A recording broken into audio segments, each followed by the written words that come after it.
ನಮಸ್ಕಾರ ಎಲ್ರಿಗೂ. ನಿನ್ನೆ ನಾನು ಅಜ್ಜರ ಕುರಿತು ಒಂದು ವಿಡಿಯೋ ಮಾಡಿದ್ದೆ.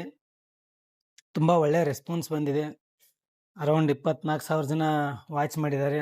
2,004 ಜನ 400 ಜನ ಲೈಕ್ ಮಾಡಿದ್ದಾರೆ. ತುಂಬ ಖುಷಿ ಆಯಿತು. ಹಾಗೆ ನಾನು ಇವತ್ತು ಇನ್ನೊಂದು ಅಪ್ಲೋಡ್ ಮಾಡ್ತಾ ಇದ್ದೀನಿ ವಿಡಿಯೋ. ಇದು ಟೆಂಪಲ್ ಇನ್ಸೈಡ್ ಇದು. ಯಾಕಂದರೆ ನಾನು ಇದನ್ನು ವಿಡಿಯೋ ಅಪ್ಲೋಡ್ ಮಾಡೇಬೇಕಾಗಿತ್ತು. ಯಾಕಂದರೆ ಅಷ್ಟೊಂದು ಸಿಸ್ಟಮೆಟಿಕ್ಕಾಗಿ ಮೇಂಟೆನೆನ್ಸ್ ಮಾಡಿದ್ದಾರೆ. ನನಗೊಂಥರ ಫೀಲ್ ಅಂದರೆ ಇಸ್ಕಾನ್ ಟೆಂಪಲ್ ವಿಸಿಟ್ ಮಾಡೋ ಥರ ಫೀಲ್ ಆಗಿತ್ತು. ಅಷ್ಟೊಂದು ಕ್ಲೀನ್ ಇದೆ. ಆಮೇಲೆ ಅಷ್ಟೊಂದು ಮೇಂಟೆನೆನ್ಸ್ ಇದೆ. ಎಲ್ಲಿ ಪ್ಲಾಸ್ಟಿಕ್ ಗಲೀಜು ಏನೂ ಇಲ್ಲ ಇಲ್ಲಿ. ನಮ್ಮ ಉತ್ತರ ಕರ್ನಾಟಕದಲ್ಲಿ ಟೆಂಪಲ್ ಕಂಪೇರ್ ಮಾಡಿದ್ರೆ ಇದೊಂದು ಬೆಸ್ಟ್ ಟೆಂಪಲ್ ಅಂತ ನಾನು ಹೇಳ್ತೀನಿ ನಾನು. ಅಷ್ಟೊಂದು ಚೆನ್ನಾಗಿ ವ್ಯವಸ್ಥೆ ಮಾಡಿದ್ದಾರೆ. ಕುಡಿಯೋ ನೀರಿಂದ ಅಲ್ಲಿ, ಟಾಯ್ಲೆಟ್ ವ್ಯವಸ್ಥೆ ಅಲ್ಲಿ, ಆಮೇಲೆ ದಾಸೋಹಭವನ, ಎಸ್ಪೆಷಲಿ ದಾಸೋಹಭವನ ವಿಸಿಟ್ ಮಾಡಲೇಬೇಕು ಈ ಟೆಂಪಲಲ್ಲಿ. ಅದು ನಾನು ವಿಡಿಯೋ ಮಾಡೋದಾಗಲಿಲ್ಲ, ಅದೊಂದು ಮಾಡ್ಕೋಬೇಕಾಯಿತು. ವಿಡಿಯೋ ಮಾಡಿಲ್ಲ ನಾನು. ತುಂಬ ಚೆನ್ನಾಗಿದೆ. ಆಲ್ಮೋಸ್ಟ್ ಆಲ್ ನೀವು ದಾಸೋಹಭವನ ವಿಸಿಟ್ ಮಾಡಿದ್ರೆ ನಿಮಗೆ ಒಂದು ಒಳ್ಳೆ ಎಕ್ಸ್ಪೀರಿಯನ್ಸ್ ಇದೆ. ಆಮೇಲೆ ಒಳ್ಳೆ ಲ್ಯಾಂಡ್ಸ್ಕೇಪಿಂಗು, ಗಾರ್ಡನ್ ಮಾಡಿದ್ದಾರೆ.